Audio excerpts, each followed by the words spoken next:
Hi, I'm Broc Glover. We're here at Gillette Stadium just outside of Boston, Massachusetts for round 15 of the Monster Energy Supercross. And today with my co-host Adam Entenap, number 7 Deuce Deuce, and we are going to do the Dunlop motorcycle track walk here and motorcycle tires track walk. And we're going to check out the track right now.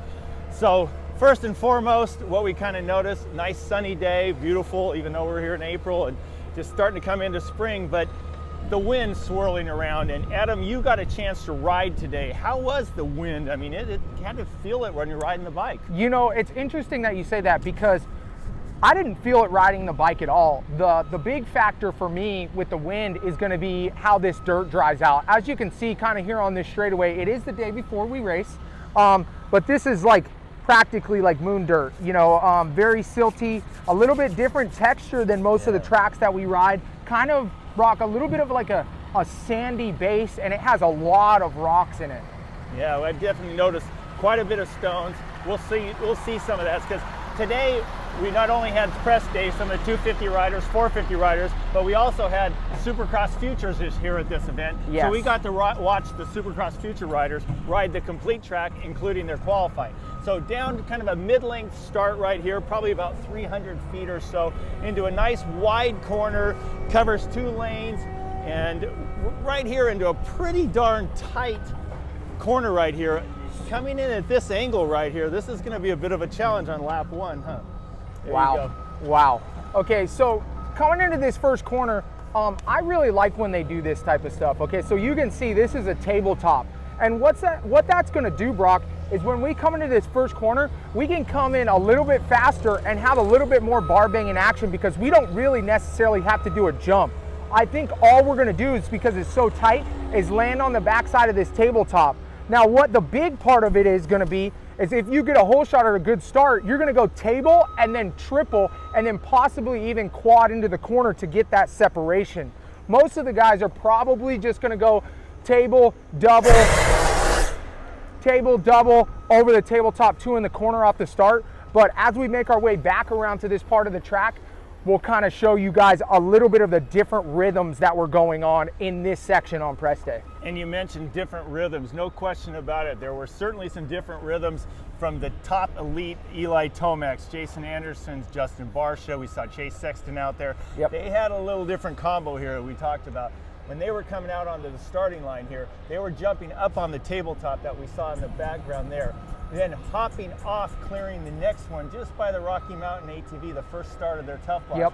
And then from that point there, they were doing what is effectively a quad, yes, and downsiding right behind us. But you certainly don't want to be coming up short and doing any casing on some of these stones right here. They'll try to remove as many of them as they can, but they can't get them all out. But no, they were landing right here on the downside and then doubling into this Dunlop bowl corner. Yeah. But other riders were landing up on top of the table there. What was your feeling when you got to do that, landing on the table and then coming off of here? What's your line there? And are you gonna try to get that downside quad tomorrow? So the biggest benefit here, Broc, I'm sure you can tell, but by landing on the back of this tabletop, you're getting a nice 2 into the corner. You can sit into the corner and have a nice round turn. By jumping onto this tabletop and jumping off, you're actually jumping into this corner. Shane, take a look at this roller. This is a very steep roller right here, and you're actually launching into the corner, which is gonna upset the bike. When I say upset the bike, it's actually gonna compress the suspension as you hit the turn, right? So about right here, Shane can check me out, you're gonna land here off this single.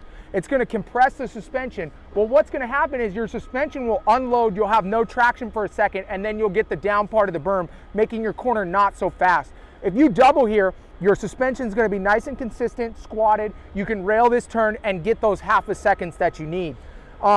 In that section particularly, it really got rutted and squishy in the transition, so I'm going to be looking for that on different parts of the track. Yeah, I noticed I overheard you and other riders speaking to Alex and some of the guys from the Dirtworks crew, and they were talking about they were going to smooth out some of the transitions, maybe mellow out the faces and even the downside landings on some other sections of the track. But yeah, when you talk about landing right there, not only is that tabletop not downsiding that tabletop, but the physical element of it. You're absolutely actually having to lift. You got a 225, 30-pound motorcycle or more. You're having to lift it. It's almost like doing a dead squat, more energy. So trying to be smooth. over the 26, 27 laps we're going to have in the main event. That's a big difference for not having to do that every lap. Yeah, so Shane, let's walk up here, and this is something that you don't see often in a rhythm section, Broc. You're seeing 3 rollers. These are, and when I say rollers, obviously, you know, we count those as singles, the taller ones with the steeper areas. Right. But these are rolled. And what's so different about this is that they're not peaky, so you can almost skim them like whoops. But what we were doing in press day is 3-ing, and then we'd 3 again. But I think it's going to be something different in the race. Coming out of this corner, you can see this single here is very rolled down. Right. It's definitely a little farther than normal 3 out of a corner, but because it's rolled down like this, I think you're going to have a really good chance of coming out of here 3-ing, and then you're going to 3 again, and then 3 over the tall one. And when I say over the tall one, you'll see that Monster Energy banner with the 5-footer. We're launching in the air high. That's the main rhythm right now.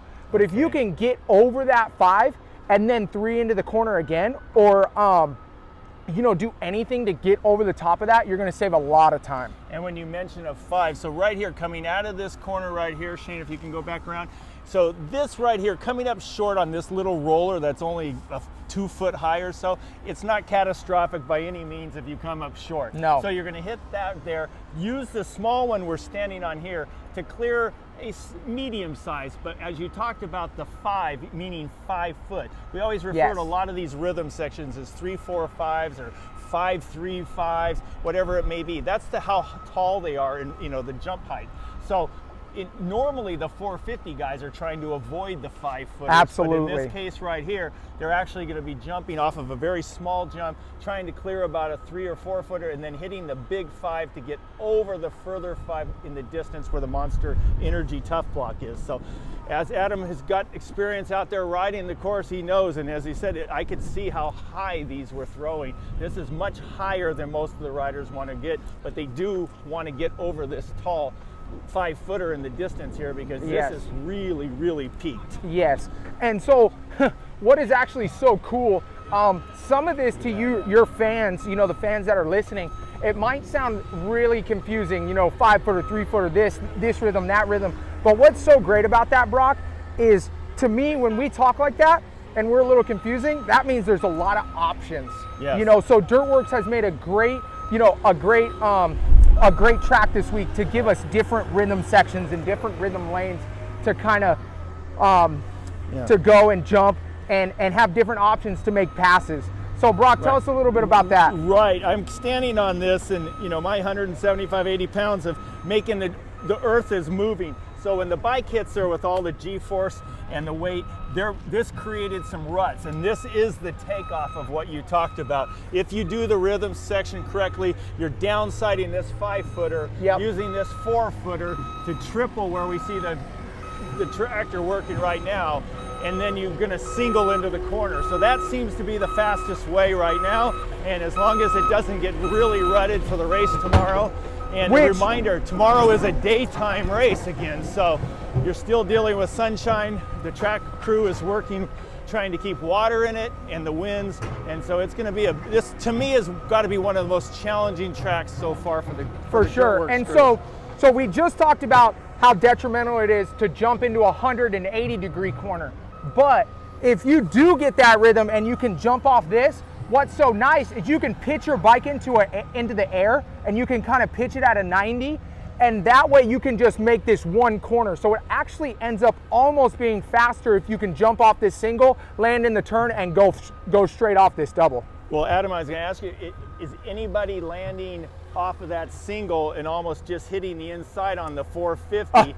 You know the guy who's going to do that. Right inside and drift right to the middle outside. Yep, you know who's going to do that, and that's number 25, the guy who did he win last week? Oh, no. No, who won last week? Jason Anderson. Jason Anderson. Marvin did good last week also. And the week before, Marvin was our 5th winner of the year. Yep. You know, we were all excited about the fact we had 4 different winners in the first 4 races. And then all of a sudden we went to a little dry spell. We did get our 5th winner, and in the Triple Crown where we got Marvin Muskin was the winner. But he's as good as anybody at staying on the very, very inside like that. and he's just so finesse. Maybe part of it is, you know, he is a smaller stature rider, so he doesn't put as much load on the bike, and he's able to kind of just find traction where other people can't. Yeah, and I think he also, you know, very technical and smooth, and a timing rider, very opposite of Eli Tomac. So he's been doing that for a long time, and he's manufactured that technique in his body to make sure that he's really, really good at that. Coming into this next section, this is going to be... Look at this, Shane, if you can right here. Look at this. You can see where the bikes were hitting this and turning. They're turning and they're scrubbing as they're going through this section right here. So one of the things, though, to look at, this section right here. So you see how this is kind of scrubbed out? Yep. I think it'll be different for the race day, and that's because on this third one right here, they had hay bales lined up, so we actually didn't get to do this in press. So they had it blocked off. So a lot of the reason that this was getting rolled, there was hay bales on this landing right here. There was hay bales here that made us come and go this way. So I think that's a lot of the reason why that was singled. But there is going to be an option to single that, but I think it's going to be 2, 3 up, 3 again, and 4 into the corner. I think that's really going to be the hot line. So you think you can get 2 there, and you think from where we're standing right now, they can clear where that Falcon tire tough block is exactly. Right here. And then you'll get 3 again, and then the quad into the corner doesn't really look bad at all. Yeah, we don't always get to mention Falcon tires there. Oh, we love the Falcon tires. Shameless plug for our sister company, our 4-wheel company. Yeah. So. And as you can see, they were still getting to this pocket. You know, even doing that single. So they were actually going single, double, double to get to this pocket. So this is definitely a very popular part of the track, telling me that it really is going to end up, you know, being that 2-3 up here. Yeah, and the riders that you see these tire marks from, this was created from our Supercross Futures class, and this is an East Coast round. Although we do have, you know, Chance Hymas came all the way from Idaho, California, and I saw him on the airplane yesterday. He was with his rider coach, Jake Weimer. So, you know, they were coming out here to ride the Futures race also. So, yeah, he qualified the quickest today. Looks to be a little bit of the class of the field. Yeah. Real quick, if you don't mind, Shane, turn around. So when people can see how they're grooming and working on those whoops right there. That is hard to do, let me tell you. Trust me. It's a lot of years in a tractor to be able to do that. And you see how he's kind of taking the back of that whoop off? He will actually be able to patch that with this scoop of dirt right here, and then use that piece of dirt that he just took that off. See how he's using that piece of dirt? Now he's going to use that piece of dirt on top that he scrubbed off to patch the front. Sounds like somebody who's had a lot of experience building tracks. You and your brother Tyler have built plenty of tracks in your day, huh? Yep, I've built plenty of tracks and been on a tractor my entire life. So yeah, coming into this, you're actually going to quad off this lift. I think the first time I do it, I'll probably jump off to the right, just because you have more space. You'll see if I over clear that and I jump it to the right by those Yamaha bales, you'll just have a little bit more length to make a mistake. If you jump it to the left and you over clear it, you're going to be into that berm and over the top of it. So the first time you do it, you'll probably jump to the right, and then get right here on the left to set up. Let's elaborate about that. I mean, a lot of people don't realize what you just said. I mean, that's, as a rider that have done it, both of us have done this, you do have quite a bit more landing area and braking area. So if you land over there and I land over here, I make a mistake by coming up long. Yes. Right now, I'm in my braking zone where the berm is starting. Yeah, you're done. You're done around here. Now, Adam, you're going to go equal with me, pretty much a little left there. So this is about where he's landing. Still, he has a full bike length or more. And I have this whole run up the berm. Before he gets into trouble. So right here, you better get your number right. So when you're first learning an obstacle, start on the conservative area, exactly. A lot more braking zone, and then as you work up to race speed and you're like, look, I got it downside every time, I'm landing in the sweet spot every time, I'm gonna move to the hot line and then land. If this was a triple, we'd be jumping it to the outside first lap, but because it is a quad, you wanna have just a little bit more margin of error coming in this corner, and obviously the Dirtworks crew's done a great job with the nets, but we don't ever wanna be there. No. Okay, so coming into our first set of whoops, they look pretty good, Broc. Yeah, they look healthy and big to me. Every time I see these things, I just marvel at them. But it's one of those things. I got a good chance last week at Atlanta to walk the track a bunch with Eli Tomac, and he kind of said the same thing. I was kind of happy to hear him say the same thing that I was saying, that I don't really particularly like walking the track as a rider. I didn't back in my day, because the jumps always seem so much more treacherous and further than they ever thought. And I remember he was actually, you know, talking about the quad that ended up separating himself and Jason Anderson. The riders The riders were doing it early on. A few of the elite riders at Atlanta, but when it came to the race and it was muddy, Jason Anderson was pretty much only one doing it. Yeah. And it was so far, and I remember Eli saying, it's like, man, this looks so far, it doesn't even look like something you could do it. Well, yeah, not only could you not do it, and I think in his mind too, you know, he has, you know, risk versus reward. Yeah, exactly. He's got a war to win, and yes. You know, each little battle, I understand Jason got the battle last week. Yeah. But he's got a championship that he could wrap up here in Foxborough, so I'm sure he's thinking a lot about that too. So. Oh, guaranteed. So coming in, I would say this is probably one of your make or break sections for time qualifying. Yep. After these whoops right here, Shane, let's get a look at this. So you probably only have 10 to 12 feet. So the big thing for me when I'm looking at this as a rider, I have to get a good run through the whoop section. Okay, so I'm coming out of that 180 back there, third gear, I'm gonna hit the whoops, and then what I'm gonna try to do is jump off the second to last whoop, downshift to second, and then probably seat bounce this 3 into the corner, because I know, just like we were talking about earlier, we don't wanna have our suspension get upset for this turn because you got a big 3 out of the corner coming up next. So this is gonna be one of those make or break sections for time qualifying. In the race, maybe not so much because it's going to break down a little bit more. The whoops are going to have a rut through the middle, I would assume, just because the dirt breaks down so much. But in time qualifying, to get that gate pick, this is going to be a huge deciding factor. Yeah, so your exit speed out of the whoops is really critical to get this whole triple. Otherwise, you're going to have to do a double, single, and then we've talked about how it upsets going into these 180s.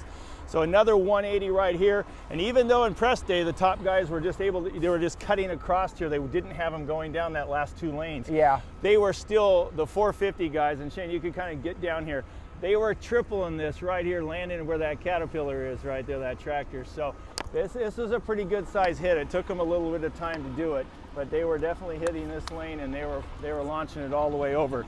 I personally, I don't remember seeing a 250 guy doing it right away, but I also think in the race they'll be able to do it because they'll be coming in with a lot more speed in that bowl. Yeah, corner. and two, they'll be coming in with a lot of intensity.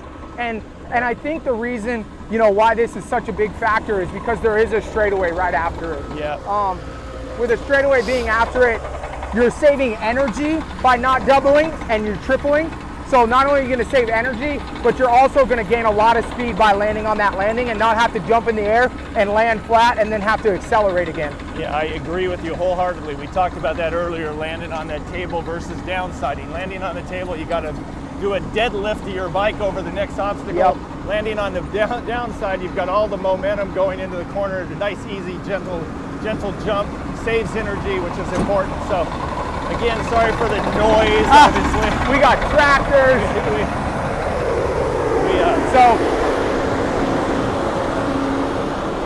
We were going counter down the starting line, the counter course there, into this right-hander just before the finish line jump. Not a full, you know, 180, but close to it. Yep. And then we've got the finish line jump right there. We'll wander around the backside here to get out of the noise. Another thing I'm looking at as a racer, kind of like we talked about last week, this is a very open area, and there's going to be some passes right here. It's only a 90-degree berm, and you're coming down a straightaway, and this is obviously the last corner before the finish line where you're going to make or break, you know, what position you get. So, to me, this is going to be a huge, you know, block pass area. I don't know if it'll be like a everyday kind of pass where, you know, you're making your way through the field, but it's definitely going to be one of those deciding factors for me, you know, if you make the main through the heat race, and on those last lap passes, that's going to be huge right there. Well, yeah, you've had to come through a few LCQs this year. I know that's not where you want to be coming through, but if it's coming down to the 4th and final spot, and this is the finish line, that's it. There's no question right there. If you're in 3rd and you got somebody behind you, you better come real tight and guard that inside of the corner. And if not, if you're trying to set it up, you're going to see it play with wherever the rider ahead of you is. If he's creeping to the inside to block you, then you're going to go outside and do a real hard square pass. You know, square him up and try to get underneath him to get that spot, because you want to trigger the lights or the timing lights right at the bottom of the hill there. So, all right, we're going to go through almost a rain shower here. But this jump right here, I know you mentioned that you didn't see or feel a lot of the wind, but a couple of riders I spoke to actually did tell me they did feel the wind. So oh, okay. Maybe the size difference or whatever it may be, or when the session they rode, but I'm sure some of the lighter riders are feeling a little bit I always more. feel like the guys who are kind of just jumping the jump and not kind of powering through the jump tend to feel more wind, you know. So if you're talking to a guy that's maybe, you know, almost you know, just barely qualifying versus a guy that's like top 10, those guys are pushing through the jump so hard and they're scrubbing off that thing where it's you know, they're cutting through the wind. You know, if you're just kind of dead sailing the finish line jump, of course you're going to feel the wind even if it's a little gust. But coming after this finish, and then this is a big pop here. This is like a double, finish line double, and this is almost similar to a triple right here, but you're actually crossing over the first corner of the racetrack. That's only used during the start, right? Yep, and this is actually, it's really cool what they did, because when they try to come out of a corner to jump the start straight, this is a big gap. I know you can't really tell on video, but this is a really big gap, and it makes it a lot easier when they do the track layout to where you have a finish line double. You can see this landing and then kind of just judge it, and we can do that first lap. It's no problem. So what you're saying is when you come over that finish line, you're actually high enough at that point. You're exactly. Like a gymnast would spot their landing. Yep. You're able to kind of spot the jump, see what's going on. You've got a bird's eye view from well up in the air. And before, otherwise, you're just seeing a wall of dirt and some stands and some skies. So excellent point there. Makes it very, very easy for us to kind of handle that. Absolutely. So, especially 20 minutes in a row. God, I know. It's a long race out there. You guys have to keep your focus for a long time. So right here, this is going to be basically our finish corner. 180 right here, Monster Energy, your typical 180, but this was the jump we were talking about earlier, where on the first corner, you're only coming up to the base of the tabletop and turning on that table. But in the race and every other lap, you're going to be hitting this and landing up on the tabletop, and then that's the one that you're doing a single on the outside, and then the big boys were quadding. So I was going onto this tabletop, off, triple onto the tabletop, off, single into the corner. The big boys were actually going onto the tabletop, off, and then quadding over the whole tabletop, 2 into the corner. So this section is definitely going to be one to watch, just because it was so soft in press. But I think those little tenths of a second right there are not only going to save that energy, but it's going to save that time you need to get the win. Oh, fantastic. So we're going to see you do that in qualifying. Heck yeah, you better believe it. And so this is wrapping up the Dunlop Motorcycle Tires track walk from beautiful Gillette Stadium. And Adam, thank you so much where can they find you on social media, brother? You can find me at the722 on Instagram, ANTignap722 on Twitter, and make sure you guys check this out. And Dunlop Track Walk, always doing it big. Yeah, at Ride Dunlop is Instagram, and I'm at MX Golden Boy, and Shane Doyle, Daddy. New dad, I love it. New dad, thanks for your camera work as always, buddy, and you do a great job. Thank you guys, and thanks for tuning in, and we'll catch you next week from the beautiful city of Denver and the mountain state. zone. Let's go, baby. So mountain zone. So tonight we're going to post this at about 8 p.m. and we'll Eastern time, so we'll get you up early because tomorrow's track walk is 5:30 a.m. and that's way too early to be posted. It is. Okay, so take care. We'll see you next week from Denver.